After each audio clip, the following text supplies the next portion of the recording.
할렐루야. 오늘 예배 가운데 나오신 여러분에게 하나님의 평탄과 형통의 복이 충만하기를 주님의 이름으로 축원합니다. 시편 23편을 여러분 이렇게 패러디한 글이 있습니다. 아마 여러분도 보실 것입니다. 한번 제가 읽어보겠습니다. TV를 목자로 삼은 사람, TV는 나의 목자시니 내게 부족함이 없으리로다.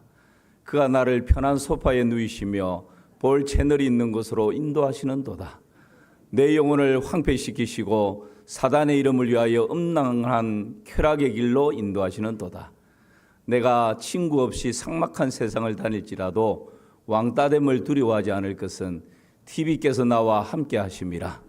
TV의 리모컨과 모니터가 나를 안위하시나이다. TV가 내게 여러 가지 디지털 방송으로 온갖 쇼와 프로그램을 방영하여 주시고 영화 다운으로 내게 수시로 요금을 청구하셨으니 내 통장이 비워져 가나이다. 내 평생의 가난과 무지가 반드시 나를 따르리니 내가 멸망의 집에 영원히 살리로다. 아멘 하면 안 됩니다. 여러분, 우리가 교회에 나온다는 것은 뭘까요? 예수님 믿는다는 것은 뭘까요? 교회에 나오기 전에는, 예수님 믿기 전에는 TV가 내 인생의 목자였어요. 쾌락의 도구였어요. 핸드폰 없이는 못 살 것 같아서 핸드폰이 내 인생의 목자였어요.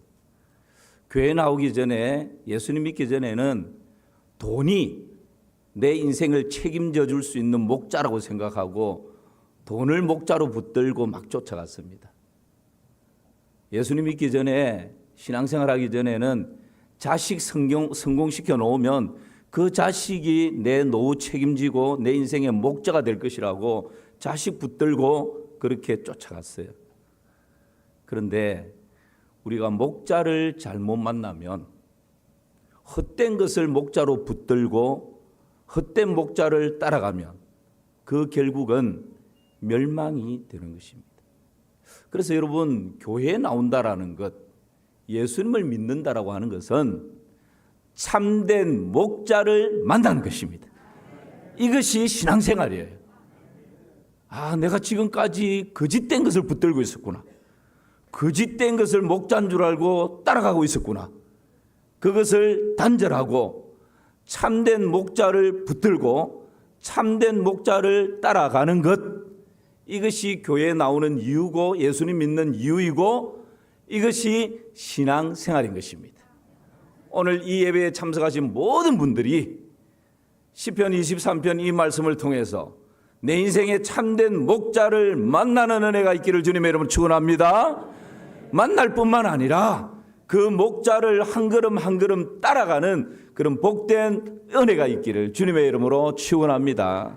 자, 그러면 목자를 따라가면 어떤 일들이 일어날까요? 오늘 2절 이 말씀을 통해서 두 가지를 생각할 것입니다. 목자를 따라가면 첫 번째는 뭘 만나죠? 푸른 풀밭을 만납니다. 두 번째 만나는 게 있습니다. 뭘 만날까요? 쉴만한 물가를 만납니다. 이게 어떤 걸까요? 여러분, 시편 23편을 다시 한번 띄워놔 보십시오. 시편 23편을 방금 두 가지 23편을 읽을 때에 우리가, 이것은 시입니다. 시는 은유적이고 비유를 하고 있는 거죠. 그래서 자칫 잘못 읽으면 진짜 실제적인 목자와 양의 관계에서 이 시를 해석하려고 하면 조금 오류가 생깁니다. 다윗이 자신의 형편을, 자신은 양이고 하나님이 목자라는 것을 비유를 통해서 지금 고백을 하고 있는 거예요. 자, 그러면 2절에 보니까 목자를 따라가면 푸른 풀밭에 눕게 된다. 그리고 목자를 따라가면 쉴만한 물가를 만나게 된다. 이 두 가지가 핵심인데, 첫 번째, 목자를 따라가면 푸른 풀밭을 만납니다. 오늘 2절 말씀을 다시 한번 볼까요? 시작. 그가 나를 푸른 풀밭에 누이시며 쉴만한 물가로 인도하시는도다. 도대체 푸른 풀밭이 뭘까요?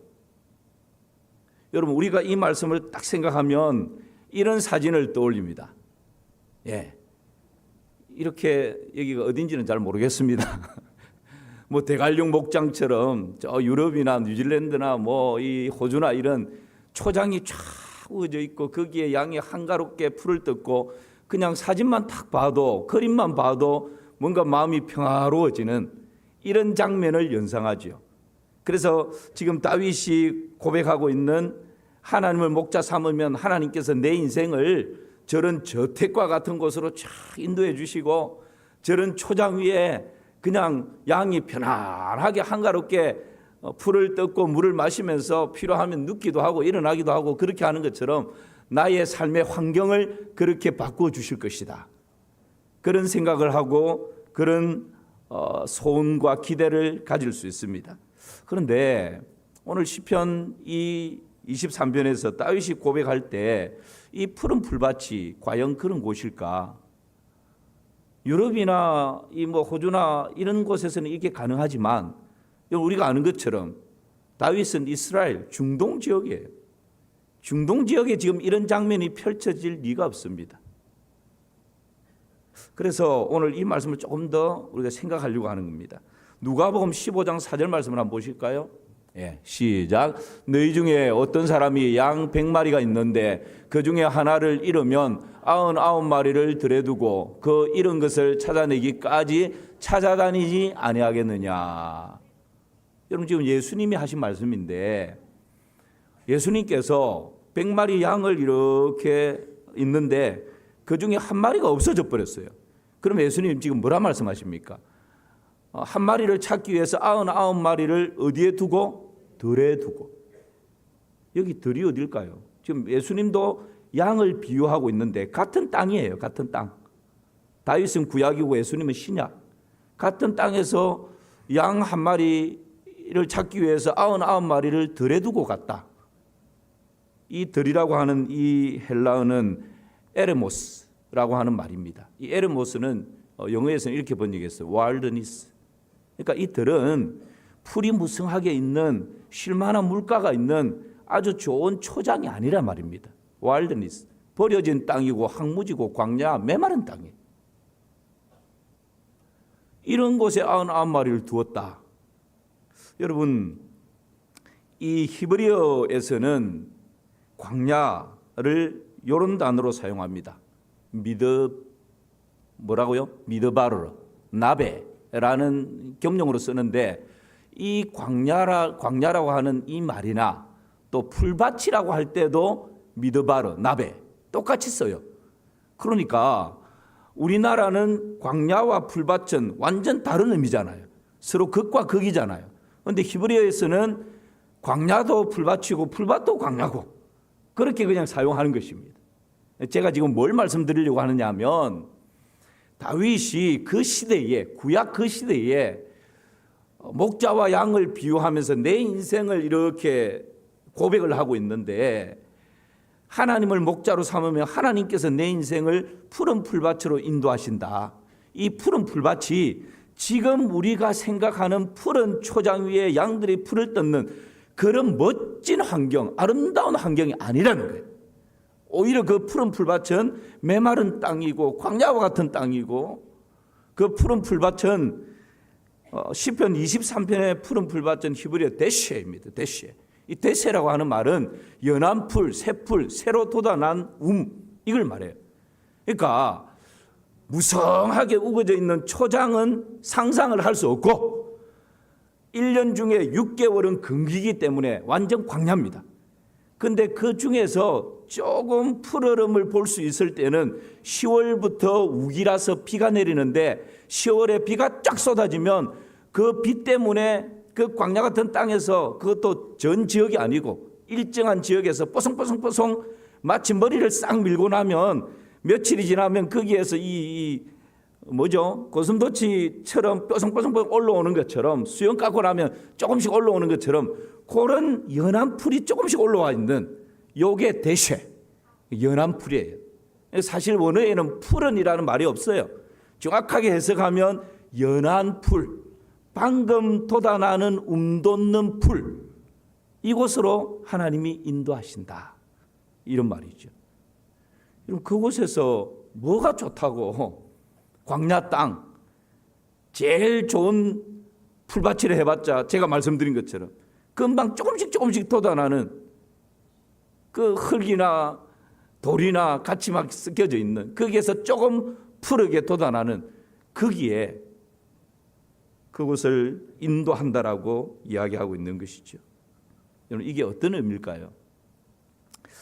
퀴즈를 하나 내겠습니다. 미국에서 제일 많이 팔리는 약이 있는데 그게 뭘까요? 이렇게 물으면 아무도 답을 못하죠. 1번 두통약, 2번 바카스, 3번 소화제, 4번 수면제. 어떻게 그렇게 잘 아세요?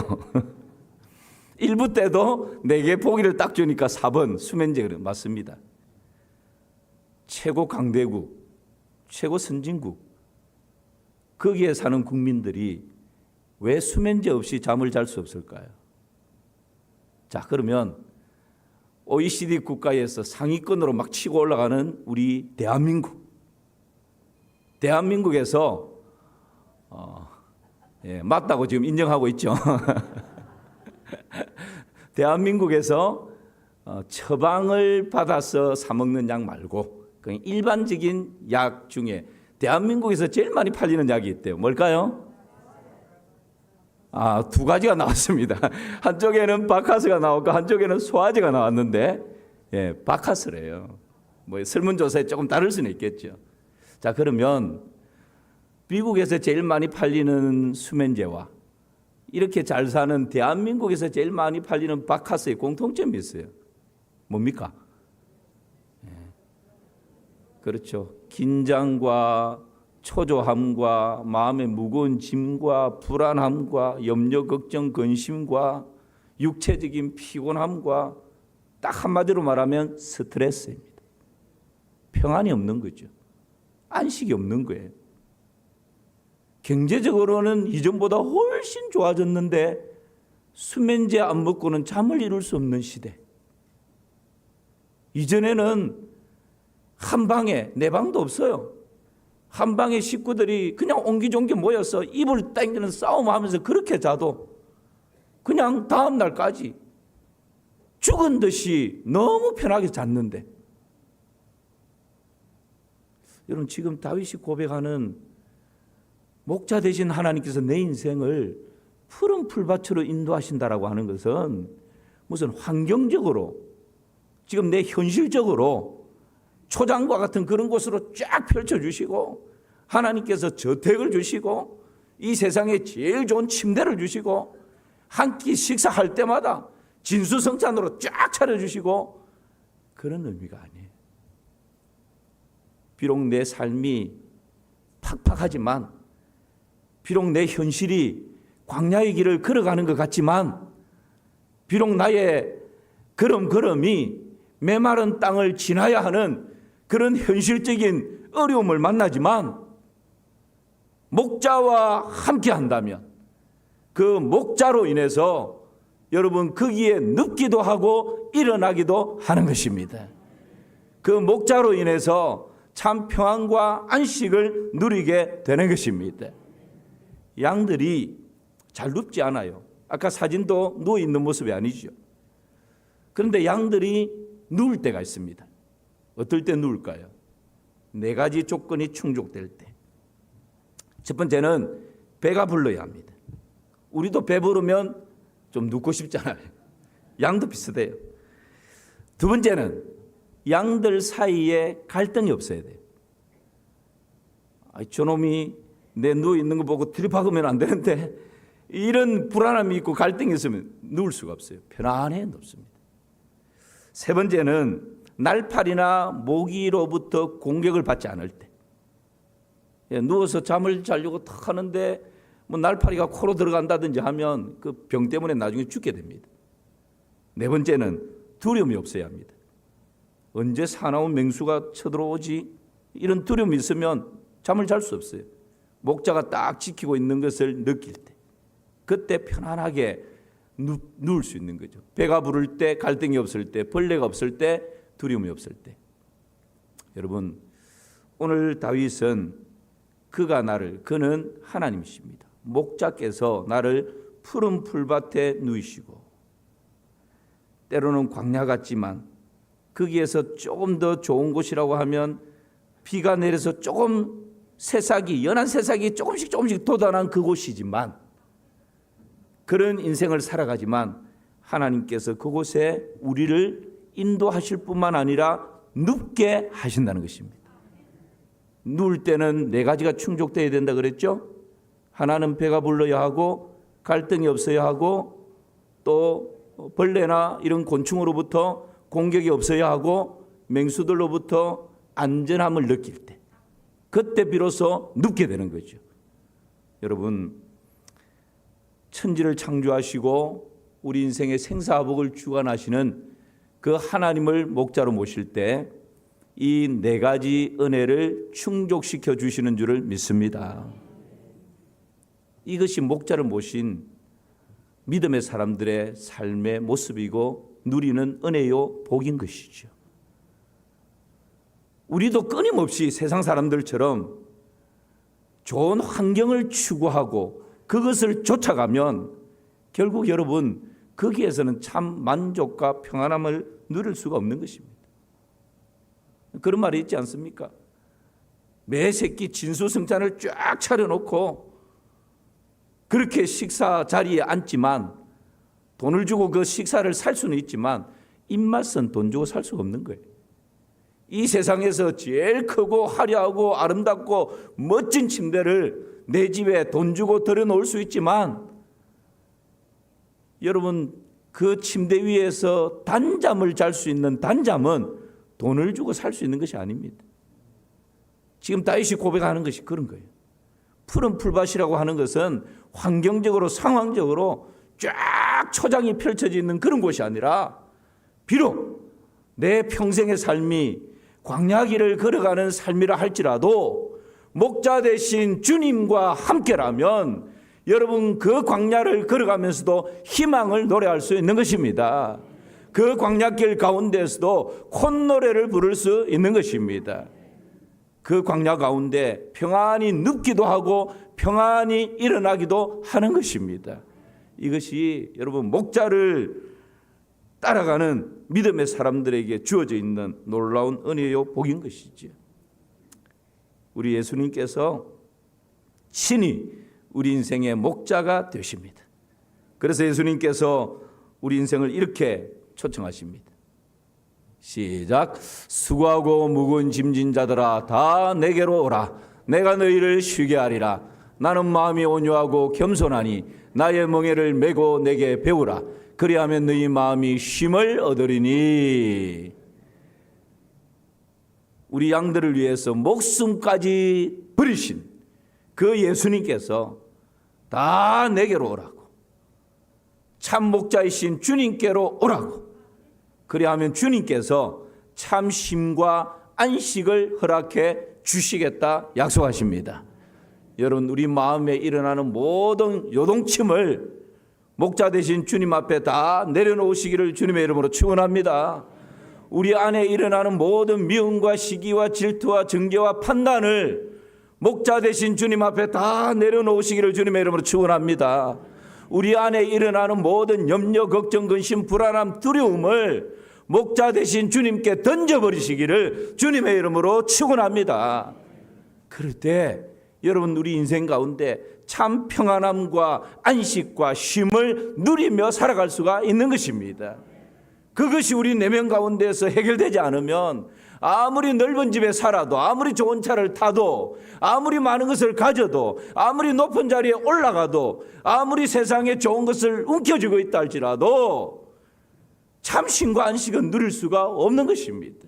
다윗이 지금 그것을 고백하는 거예요.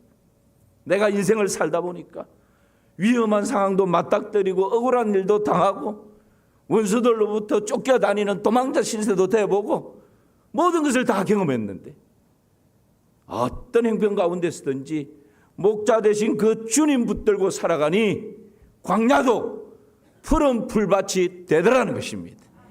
그것이 여러분 우리가 누리는, 예수 믿는 신앙생활하는 하나님의 자녀가 누리는 놀라운 삶의 능력인 줄 믿습니다.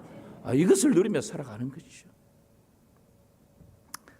이 사람이 누군지 한번 맞춰보실래요? 신문에 보도된 어떤 사람의 인터뷰 내용 중에 간단한 한 문장입니다. 이렇게 고백을 합니다. 위기가 많았다. 내 인생은 비주류 인생이다. 아버지는 나를 보고 외하 내빈, 겉은 화려한데 내면은 텅 비다. 깡통 인생 같은 의미죠. 죽고 싶도록 괴로운 순간이 있는데 지나고 보면 꼭 그런 것만은 아니다. 누구의 말일까요? 저의 말은 아닙니다. 고성덕 변호사라고 하는 분이 인터뷰 내용에서 아마 아시는 분 아실 겁니다. 유튜브 들어가서 한번 쳐보세요. 굉장히 유명한 분입니다. 서울대 법대를 재학 중에 천재와 같은 분이에요. 재학 중에 2년 만에 4년 학교를 다니는 중에 2년 만에 사법고시, 행정고시, 외무고시를 3시를 다 패스해버립니다. 하나도 졸업하고 하나도 합격하기 힘든데 재학 중에 하버드 예일대 유학을 가서 All A로 장학금을 받으면서 졸업을 합니다. 그리고 콜롬비아 대학에서 박사학위를 받고 귀국을 해서 변호사로 생활하다가 국회의원까지 역임을 하죠. 고시 준비생들에게 있어서는 전설적인 인물입니다. 공신이 따로 없습니다. 공신이 뭡니까? 공부의 신이죠. 그런데 여러분, 이분이 그 아버지도 그렇고 인터뷰에서 외하 내빈, 내가 명함은 이렇게 화려한데 속은 텅 비었다. 깡통 같다고. 딸랑딸랑 소리가 난다고. 죽고 싶은 충동을 느낀 적이 한두 번이 아니라. 여러분, 만약에 환경이, 조건이 우리 인생에 참 쉼과 안식을 부어준다면 이런 분은 이렇게 고백해야죠. 나는 더 이상 바랄 게 없다. 내 인생은 부족한 것 전혀 없다. 이 정도 되었으니 나는 성공했다. 이렇게 해야 맞지 않겠습니까? 그런데 모든 사람이 부러워하는 모든 것을 다 가지고 있는데 웬만한 게 아니죠. 다른 사람은 하나 가지고 힘든 걸 다 가지고 있는데 외한내빈이라고. 겉은 화려하지만 내 속은 지금 찢어지고 상해서 어찌할 바를 모르고 있다. 깡통 같은 인생이라고. 왜 그럴까요? 모든 것을 다 가져봤지만, 원하는 곳에 올라가 봤지만, 모든 것을 누리려고 그렇게 추구하며 쫓아가서 그것을 성취해 봤는데 그것이 내 인생을 보장해 주는 것 아니다라는 거예요. 그것이 내 인생을 푸른 풀밭에 편안하게 눕게 하는 조건이 될 수 없더라는 거예요. 여러분, 우리 인생의 참 목자 되신 그 하나님을 만나고 하나님을 한 걸음 한 걸음 따라갈 때 비로소 우리 인생에 참 평안과 안식이 주어지는 줄 믿습니다. 이것을 놓치지 마시기를 주님의 이름으로 축원합니다. 두 번째, 목자를 따라가면 이런 푸른 풀밭에 눕게 되고, 두 번째는요, 쉴만한 물가를 어떻게 한다고요? 만납니다.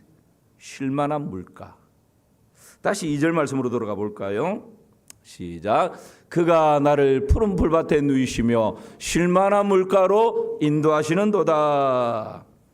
여기에서 쉴만한 물가는 메노하의 물가라는 의미인데, 이 메노하의 물가는 좀 두 가지 의미가 있습니다. 하나는 쉼, 휴식, 그냥 단순히 장소적인 개념의 쉼터라는 의미가 있고, 그것보다 조금 더 깊은 의미는 내면적인 의미예요.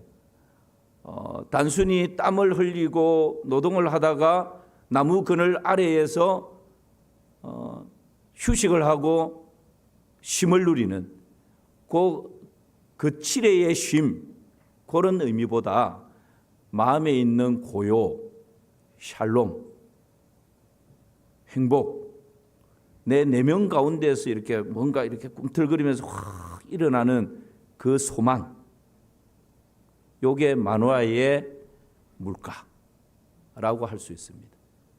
그러니까 지금 다윗이 목자 대신 하나님을 따라갈 때 푸른 풀밭을 만날 뿐만 아니라 마노아의 물가, 쉴만한 물가를 만나는데, 이 마노아의 물가, 쉴만한 물가는 단순히 나무 그늘 아래에서 쉼을 얻는, 이 물가 졸졸졸졸 물이 흐르고 거기에 발을 담그고 그렇게 그냥 일시적으로 시원해 이 정도가 아니라, 나의 내면 가운데서 모든 지각에 뛰어나신 하나님의 평강이 아름답게 임하는 은혜인 것입니다. 이것이 지금 쉴만한 물가죠. 자, 그렇다면 우리가 이런 의문이 남습니다. 아니, 이 광야에, 중동 지역에 무슨 쉴만한 물가가 어디 있다고? 여러분, 어떻게 이 졸졸졸 흐르는 냇가처럼 이런 데가 어디 있겠어요? 그럼 다윗이 말하는 이 쉴만한 물가는 어떤 곳일까요? 그것은 지리적인 배경을 좀 알아야 이 말씀에 이해가 됩니다. 여러분, 쉴만한 물가라고 하는 것은 세 가지를 생각할 수 있습니다. 하나는 이슬입니다. 뭐라고요? 이슬. 광야는 낮과 밤의 온도 차가 아주 심하기 때문에 날마다 이슬이 내립니다. 그래서 목자는 양들에게 이슬을 먹이기 위해서 아침 일찍 이 양들을 깨워서 이슬이 있는 곳으로 데리고 간다고 합니다. 이게 중동에서 있는 목자들의 사명입니다. 이 이슬이야말로 하나님의 은혜로 주어지는 것이죠. 그러니까 다윗이, 제가 여러분 서두에 이 시편 23편을 목자와 실제 양의 모습으로 이해를 하면 해석이 안 된다 그랬죠. 다윗은 목자와 양을 비유하면서 우리 인생의 모습을 지금 비추고 있는 것입니다. 그러면 우리가 광야 같은 세상 살아갈 때 하나님을 목자로 모실 때 광야 같은 세상이지만 푸른 초장에 눕는 것처럼 참 평안함으로 안식을 누리게 된다는 것. 두 번째, 쉴만한 물가인데, 여러분, 광야 같은 이 세상 살아갈 때 하나님이 베풀어 주시는 이슬의 은혜가 있는 것입니다. 이슬은 날마다 내리는 거죠. 이슬의 특징이 뭡니까? 밤에만 내립니다. 여러분, 그래서 우리가 눈물의 골짜기를 지날 때는, 고난의 길을 걸어갈 때는 하나님의 은혜가 느껴지지 않아요. 하나님이 나를 멀리하는 것 같고 하나님이 나를 떠난 것 같아요. 그런데 눈물의 이 골짜기를 지나서 희망의 새벽을 맞이할 때 되면 내 머리끝부터 발끝까지 이슬의 은혜로 흠뻑 젖어 있는 우리 자신을 발견하게 되는 것이죠. 이것이 여러분, 하나님께서 광야를 지나는 우리 인생에게 베푸시는 놀라운 이슬의 은혜인 줄을 믿습니다. 이 이슬은 소리 없이 내려요. 어떤 사람은 하나님이 우리한테 이런 복을 주시고 하나님이 우리 자녀에게 이런 복을 주셔서 우리 자녀가 이렇게 합격하고 이렇게 잘 됐다, 소낙비 같은 은혜가 막 소리로 들려지는데 나한테는 그런 일이 전혀 일어나지 않은 것 같아요. 하나님 나를 그냥 외면하고 계신 것 같아요. 여러분, 이슬은 소리가 없어요. 밤에 내리는데 언제 내렸는지도 몰라요. 이것이 여러분, 광야를 지나는 우리 인생 가운데 베풀어 주시는 하나님의 이슬의 은혜인 것이죠.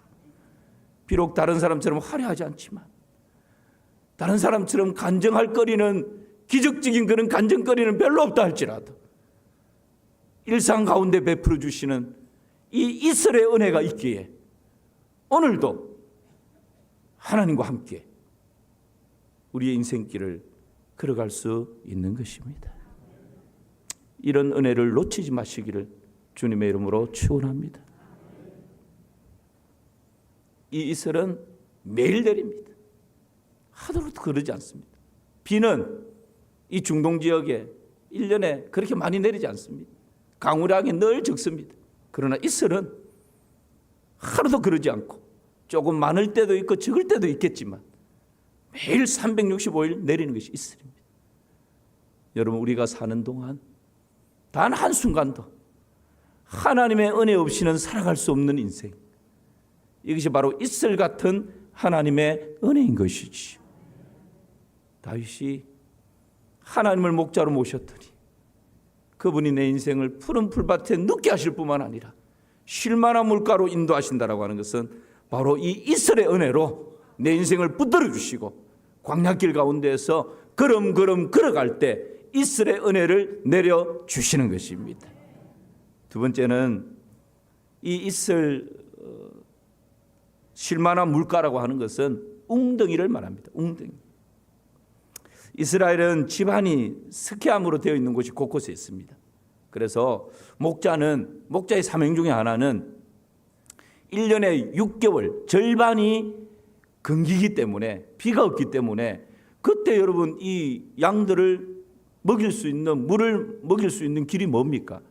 평소에 비가 올 때 웅덩이를 파서 물을 저장해 두는 것입니다. 그리고 증발하지 않도록 그 위에 다른 목자들이 모르게 이렇게 은폐 물로 딱 덮어두는 거죠. 자기만 알 수 있도록 곳곳에 넓은 곳에 그렇게 해서 물을 저장했다가 내 양이 목말라 할 때 건기일 때 이런 그 웅덩이로 인도를 해서 거기에서 물을 먹도록 하는 것, 이것이 중요한 목자의 사명인 것이죠.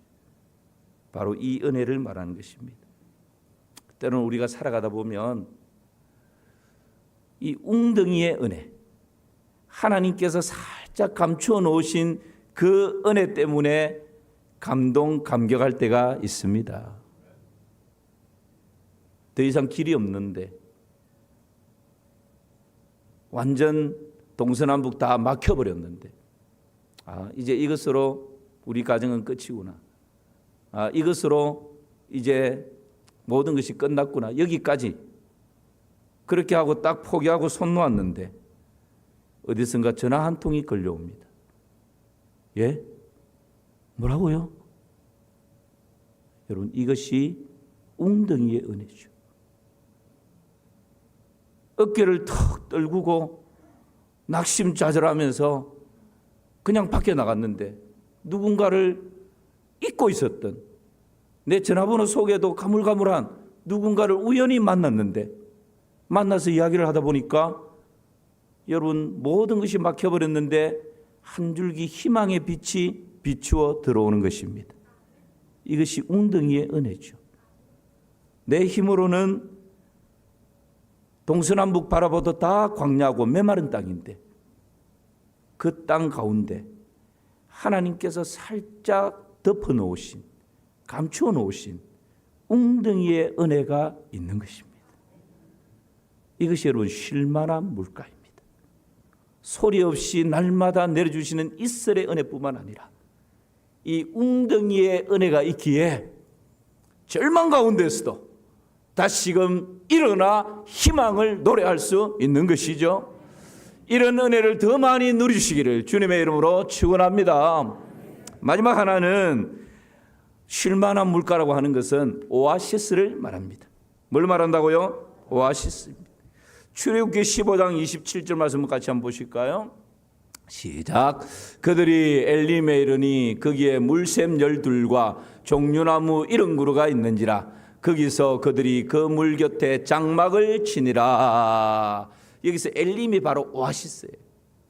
마라의 쓴물을 만났는데 쓴물을 어떻게 먹을 수 있겠어요? 아무리 목이 말라도 여러분 바닷물을 가지고 그 갈증을 해결할 수 없는 것처럼, 그런데 조금 지나서 보니까 엘림을 만났는데 이 엘림이 오아시스 중에 오아시스예요. 오아시스는 쉬어가는 곳입니다. 물이 있는 곳입니다. 생수가 터지는 곳입니다. 이 오아시스는 태양을 피할 수 있는 곳입니다.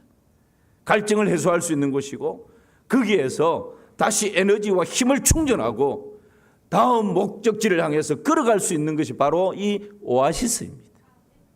바로 쉴만한 물가, 광야에서 만나는 쉴만한 물가가 바로 이 오아시스, 이슬이요 웅덩이요, 궁극적으로는 오아시스를 말하는 거죠.